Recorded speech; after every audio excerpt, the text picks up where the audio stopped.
사랑하는 여러분, 우리가 인생을 살아가다 보면 좋은 일을 만날 때가 있지요. 그럴 때는 우리가 감사를 하나님 앞에 드립니다. 그리고 또 살아가다 보면 고난을 만나기도 하지요. 이 고난을 만나고 나면 왜 나에게 이런 고난이 찾아오게 되었는가 되묻기도 합니다. 그리고 나서 우리들 마음으로부터 주님 안에서 만나게 되는 고난들 가운데에는 의미 없는 고난은 하나도 없다는 지침 같은 것을 듣게 되지요.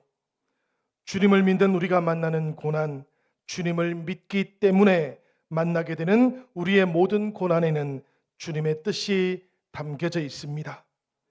그래서 믿음 안에서 주님을 의지할 때 상황을 바꾸시는 주님을 우리가 만나게 되는 것이고, 어려움을 오히려 도움으로 변화시켜 가시는 놀라우신 주님의 결과들도 우리가 만나게 되는 것이지요.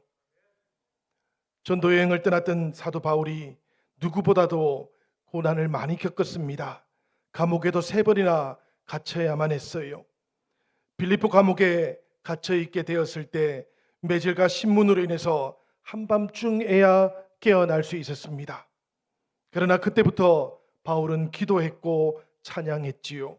그리고 바로 그때 하나님께서 영으로 임해 주시고 감옥 문을 여시고는 채워져 있던 착고도 풀어주셨어요.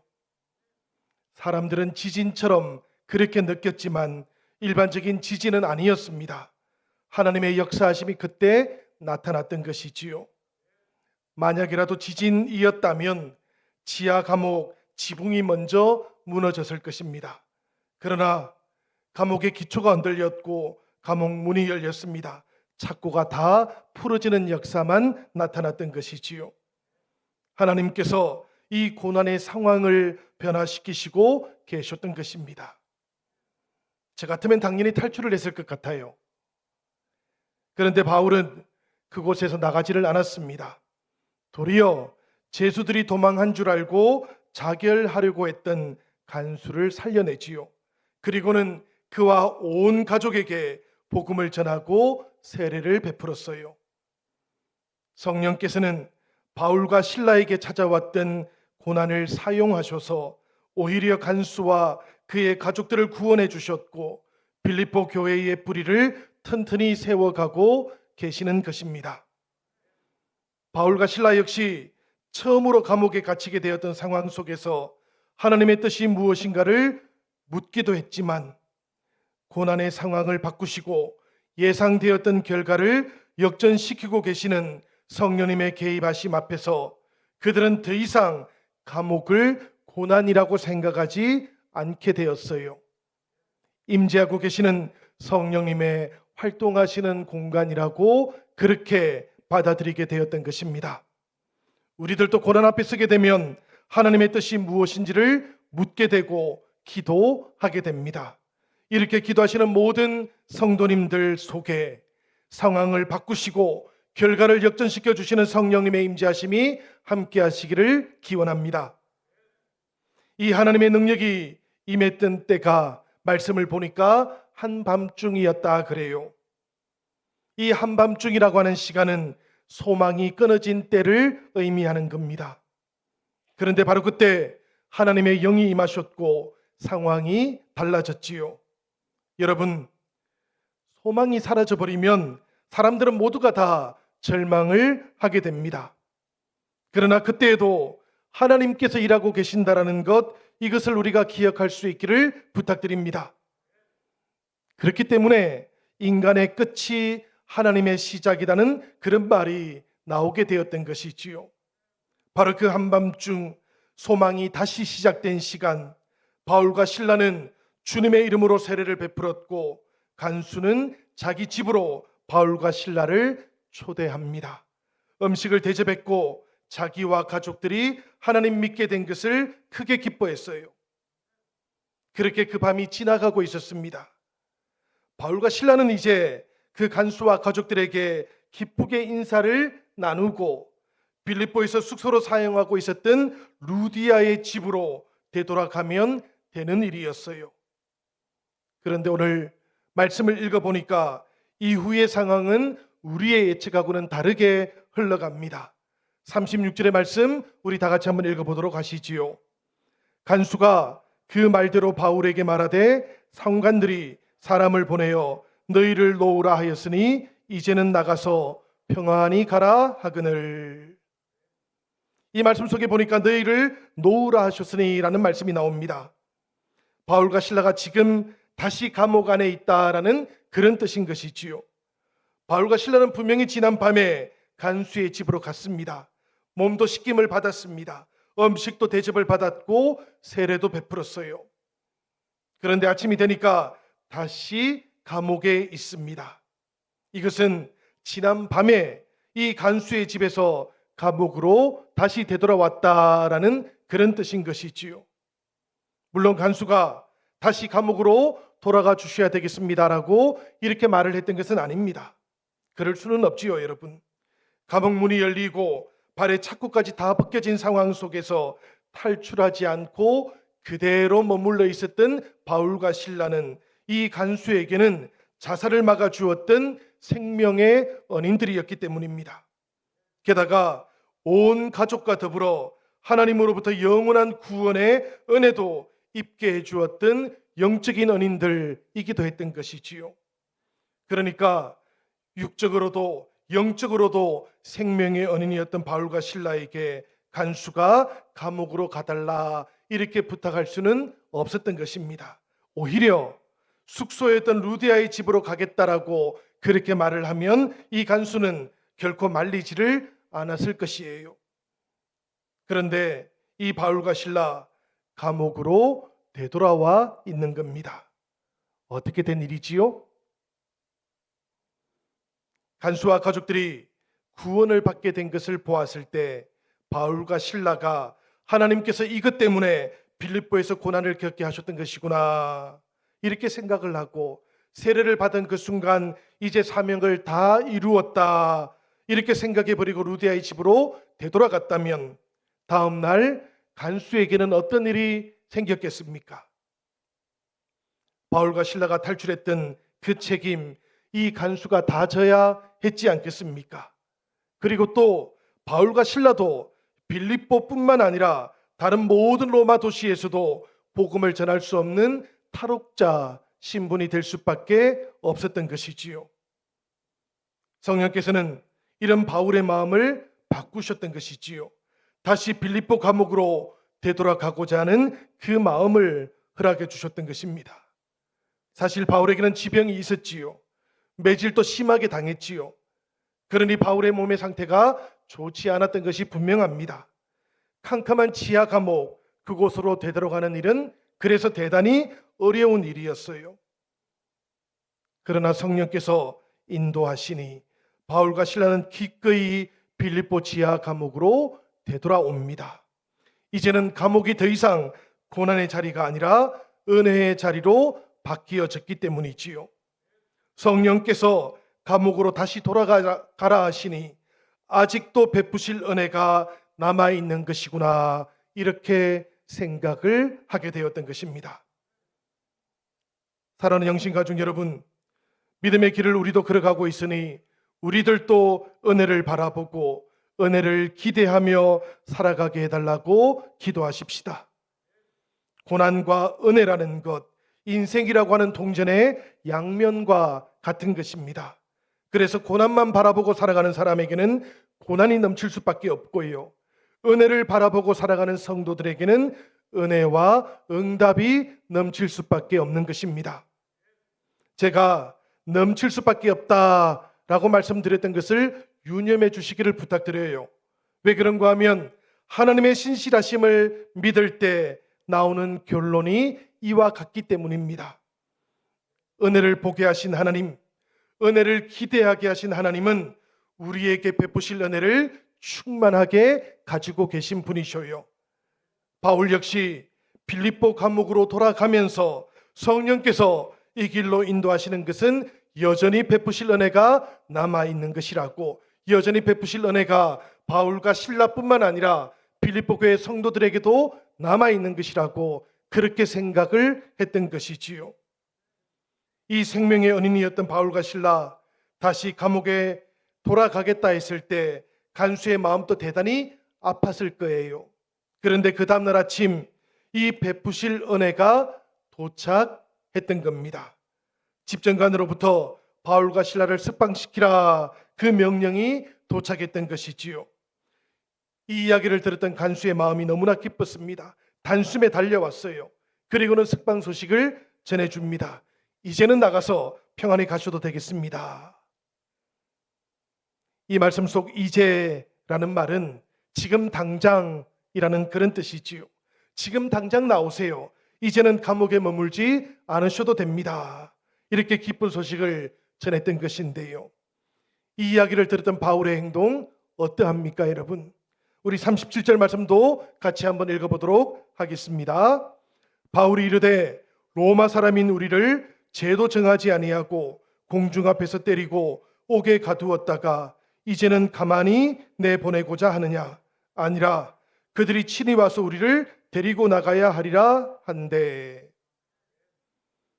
우리는 고난을 만나면 그 고난에서 벗어나는 일에 온 마음을 쓰지요. 그런데 오늘 말씀을 보니까 성령께서는 바울을 통해서 고난 그 다음을 생각하도록 인도해 주셨습니다.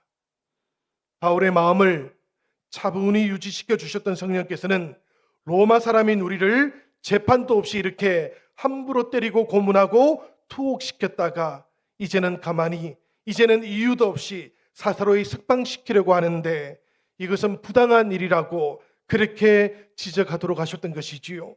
그리고는 집정관들이 직접 와서 데리고 나가야 된다라고 그렇게 요구하게 하셨던 것입니다. 여러분, 바울과 실라가 로마 시민이었다라는 그 보고를 듣게 되자마자 집정관들은 깜짝 놀라서 달려왔지요. 합법적인 재판을 하지 않은 채 때리고 투옥을 했으니까 로마법을 어겨버린 것입니다. 경우에 따라서는 로마 제국을 모독하는 행위로 처벌을 받을 수도 있었어요. 그래서 그야말로 지체 없이 달려왔던 것입니다. 그리고는 감옥 바깥까지 직접 바울과 실라를 인도해 주면서 조용히 다음 목적지로 가주시면 좋겠다, 이렇게 부탁을 했던 것이지요. 빨리 떠나야만 자기들 잘못이 덮여지기 때문이었던 것입니다. 어쩌면 바울과 실라는 매질을 당하던 아고라 광장에서 로마 사람이라고 했을 가능성도 있습니다. 그렇지만 이 아고라 광장은 너무나 소란스러웠어요. 그래서 누구도 그 말을 알아듣지는 못했을 것 같습니다. 그리고 매질을 당하고 밤이 되었던 것이지요. 한밤중에 바울은 자신이 당했던 고난의 의미가 무엇인지, 하나님의 뜻은 또 무엇이었는지를 물으면서 기도했고, 그렇게 기도하던 순간순간들 속에서 놀라운 기적을 체험하게 되었던 겁니다. 그리고 이제 다음 날이 밝았고 떠날 때가 다가왔던 것이지요. 바로 그때 성령께서 바울에게 로마 시민이었다라는 것을 밝히도록 하셨던 것입니다. 밝혀서 개인적인 이득을 보게 하려는 것은 물론 아니었어요. 그렇다면 이유가 무엇이었겠습니까, 여러분? 성령께서는 왜 바울에게 로마 시민이라는 것을 밝히도록 하셨던 것이겠습니까? 빌립보에 이제 막 믿는 사람들이 나왔기 때문이에요. 유럽에 처음으로 교회가 세워졌기 때문이었습니다. 성령께서는 바울 일행이 떠나간 다음에도 빌립보 교회 성도들이 계속해서 안전할 수 있기를 원하셨던 것이지요. 그래서 이 한밤중에 일어난 모든 일들이 로마 권력에 의해서 이루어진 일이 아니고 바울과 실라가 믿고 있던 하나님, 이 빌립보의 성도들이 믿고 있던 그 하나님께서 하신 일이라는 것을 밝히 드러내 보여주고 싶으셨던 겁니다. 바울은 하나님께서 그 일을 어떻게 행하시는지를 묵묵히 바라보았고 순종하는 것을 통해서 로마 당국자들에게 그리고 빌립보 모든 주민들에게도 하나님의 역사하심을 나타낼 수 있었던 것이기도 하지요. 당신들보다 위에 계신 분이 계시다고, 심지어는 로마 황제보다도 위에 계신 분이 계시다고, 그분이 우리의 하나님이시고 이 빌립보의 성도들이 믿고 있는 하나님이시라고, 우리들 모두가 그분의 종이라고 그렇게 선포하고 있었던 것입니다. 사랑하는 여러분, 성령께서는 늘 이렇게 우리의 상황을 살펴주고 계시는 분이셔요. 빌립보 성도들의 삶을 살펴주실 뿐만 아니라 또 바울과 실라의 삶을 살펴주실 뿐만 아니라 오늘 예수 그리스도를 믿고 하나님께로 나아가고 있는 우리들의 삶도 지켜주고 계시는 분이 바로 성령님이십니다. 그러니 이 세상을 살아가시는 동안에 환난을 만난다 할지라도 두려워하지 마시고 성령님 의지하시기를 바랍니다. 결과를 역전시켜 주시는 그분의 은혜를 바라보며 날마다 주님의 눈으로 우리의 삶을 바라보고 그 모든 고난을 이겨나가는 영신의 모든 지체들이 되기를 기원드립니다. 이렇게 빌립보 성도들을 위해서 하나님의 주 되심을 선포했던 바울과 실라가 집정관들로부터 사과를 받고는 감옥을 나왔어요. 그리고는 이제 드디어 루디아의 집으로 되돌아왔던 겁니다. 그리고 그곳에서 형제들을 만났지요. 40절 말씀은 이렇게 기록이 되어 있습니다. 두 사람이 옥에서 나와 루디아의 집에 들어가서 형제들을 만나보고 위로하고 가니라. 이 루디아의 집에는 루디아의 가족들 외에도 디모데와 누가가 함께 머물고 있었던 겁니다. 갑자기 그 집 모함을 받아서 바울과 실라가 끌려갔던 것을 생각하면서 염려했고 기도하고 있었던 것이지요. 믿자마자 환난이 찾아오니까 금방 믿었던 루디아의 가족들 마음이 참으로 안타까웠을 것 같습니다. 그래서 디모데와 누가와 함께 빌립보의 모든 성도들 마음을 다하여 기도하고 있었던 것이기도 하지요. 이 기도하던 집으로 바울과 실라가 되돌아왔던 것이고요. 그리고는 그들을 위로하고 있는 겁니다. 빌립보 감옥에 갇혀있던 그 한밤중에 주님께서 어떻게 감옥의 기초를 흔들어 주셨는지, 감옥 문들을 어떻게 여셨는지, 그리고 착고를 어떻게 풀어주셨는지를 간증했던 것이지요. 죄수들이 다 도망간 줄 알고 자살하려고 했던 그 간수가 어떻게 구원을 받았는지, 그리고 이 간수의 증언을 통해서 모든 가족들도 어떻게 세례를 받게 되었는지도 다 설명을 해 주었습니다. 집정관들이 직접 자신들을 감옥에서 이끌어 주었고 바깥으로 인도해 주었다라는 것도 설명을 해 줍니다. 그야말로 성령의 역사하심을 간증하고 증언했던 것이지요. 울부짖으면서 합심해서 기도하고 있던 빌립보의 성도들 얼마나 위로를 받았겠습니까? 하나님께서 자기들의 기도에 응답해 주신 것을 들으면서 얼마나 큰 확신에 사로잡혔겠습니까? 성령께서는 이 바울과 실라를 통해서 감옥에서의 일을 간증하도록 하셨던 것뿐만 아니라 믿음 안에 더욱더 굳게 설 수 있도록 이끌어 주셨던 것이지요. 이렇게 위로하고 바울 일행은 빌립보를 떠나서 암비볼리와 아볼로니아로 지나갔습니다. 그리고는 데살로니가까지 도착을 하게 되었는데요. 말씀을 가만히 살펴보니까 이 바울 일행 속에는 바울과 실라만 포함되어 있었다는 것을 발견하게 됩니다. 누가는 포함되어 있지 않았던 것이지요. 디모데는 바울 일행과 동행하기도 했었고요. 그리고 다시 빌립보로 돌아오기도 했던 겁니다. 그래서 우리가 누가복음을 읽다가 보면 우리라는 말이 나올 때는 일행 중에 누가가 포함되어 있던 때라는 것을 깨닫게 됩니다. 그리고 누가가 포함되어 있지 않을 때에는 그들이라고 하는 대명사가 표현되고 있다는 것도 발견하게 돼요. 사도행전 16장 10절부터는 누가가 포함되어 있는 우리라는 말이 계속해서 등장을 합니다. 그러다가 40절부터는 그들이라는 말이 나오기 시작하지요. 20장 5절에 갔어야 비로소 다시 우리라는 말이 나오는 겁니다. 그러니까 20장 5절에 갔어야 다시 누가는 바울 일행과 만나게 되었다라는 그런 뜻인 것이지요. 다시 한 가지 물음을 던져보게 됩니다. 누가는 왜 빌립보에 혼자서 남아있게 되었던 것일까요? 대답이 어렵지는 않아요, 여러분. 왜 그런가 하면 이제 막 예수님을 믿었던 초신자들이 빌립보에 많이 있었기 때문입니다. 바울과 실라가 감옥에서 나와서 위로하고 근면하고 떠났지만 말씀을 가르쳐 준 시간이 충분하지는 않았던 것이지요. 믿자마자 감옥에 갇혔기 때문에 제대로 복음을 설명해 줄 수 있는 시간도 부족했던 것입니다. 그래서 성령께서는 누가가 이 빌립보에 남을 수 있도록 이끌어 주셨던 것이지요. 여러분, 누가의 직업이 무엇입니까? 누가의 직업 의사지 않습니까? 그지요? 그런데 주님의 부르심을 받았던 의사 누가는 주님의 증인으로 살기 위해서 모든 것을 내려놓고 드로아에서 빌립보로 건너왔습니다.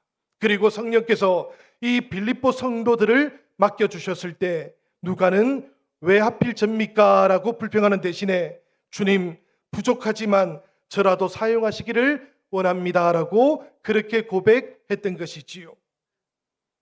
주님의 부르심을 받은 성도들이라면 우리들 모두에게도 이 누가와 같은 마음이 있어야 될 줄 믿습니다. 성도 여러분, 빌립보 교회에서 누가는 5년을 머물러요. 말씀드린 것처럼 16장에 그들이라는 말이 나온 다음 20장까지 5년의 시간이 흘러가고 있었다라는 그런 뜻입니다. 이 빌립보 교회가 성경을 통해 살펴보면 주님으로부터 한 번도 꾸중을 받지 않았던 교회입니다. 늘 칭찬만 받았던 교회였어요. 여러 가지 이유들이 있겠지요, 여러분. 그렇지만 그 가운데 하나는 틀림없이 누가의 헌신 때문이었을 것이라고 저는 믿습니다. 사람들은 빌립보 교회를 떠올리면 복음을 전했던 바울만 떠올리지만 바로 그 모든 성도들 뒤에 이 누가의 헌신이 있었다는 것도 기억하시기를 바라요. 그리고 이 누가의 결단 그 배후에는 성령께서 함께 동행하고 계셨다는 것을 우리들 모두가 기억할 수 있기를 기원합니다. 빌립보 교회 성도들 한번 생각해 보시지요. 루디아는 옷감 비즈니스를 하던 사업가였어요. 자주 장사를 했으니까 부유층들을 상대로 했던 여성 기업가였습니다. 가족들 외에도 바울과 실라, 디모데와 누가를 자기 집에 머물게 했으니까 그만큼 큰 집을 가지고 있던 사람이었지요. 그렇지만 귀신 들렸던 여종은 이 루디아하고는 정반대의 사람이었습니다. 아무것도 가지고 있지 않았던 노예였지요. 심지어는 여러 명이 소유하고 있었기 때문에 자기 삶도 없었던 겁니다. 재산도 없었고 권리도 없었고 자유도 생명도 가지지 않았던 여종이 바로 이 루디아 교회의 창립 멤버가 되었던 것이지요. 오늘 말씀 속에 나왔던 간수도 똑같습니다. 여러분, 로마 공무원이었는데 이 사람도 빌립보 교회의 창립 멤버가 되었던 것이지요. 여러분, 너무나 달랐던 사람들입니다. 그러나 그들이 예수 그리스도 안에서 아무런 차별이 없이 하나가 될 수 있었던 것, 이 놀라운 역사의 배경 속에 바로 누가라는 헌신자가 있었던 것입니다. 오늘 우리들 모두도 다시 한번 성령께서 우리에게 주시는 이 사도행전 16장의 말씀을 묵상하면서 우리들과도 성령께서 함께하고 계신다라는 것을 고백할 수 있으면 좋겠어요. 바울과 누가가 했던 일, 그 배후에 성령께서 계셨다라는 것, 이것을 저는 이 시간 여러분들하고 함께 나누고 싶었습니다. 이렇게 나누었던 이유는 무엇인가 하면 우리의 일상이 바울과 누가와 똑같기 때문이에요. 성령께서 눈에 보이지 않습니다. 성령께서 하시는 일이 두드러져 보이지도 않아요. 바울도 누가도 일상을 살았던 겁니다. 그 일상 속에서 복음을 전했던 것이지요. 그렇지만 그 보이지 않는 현실 속에 성령께서 함께 하고 계셨던 것입니다.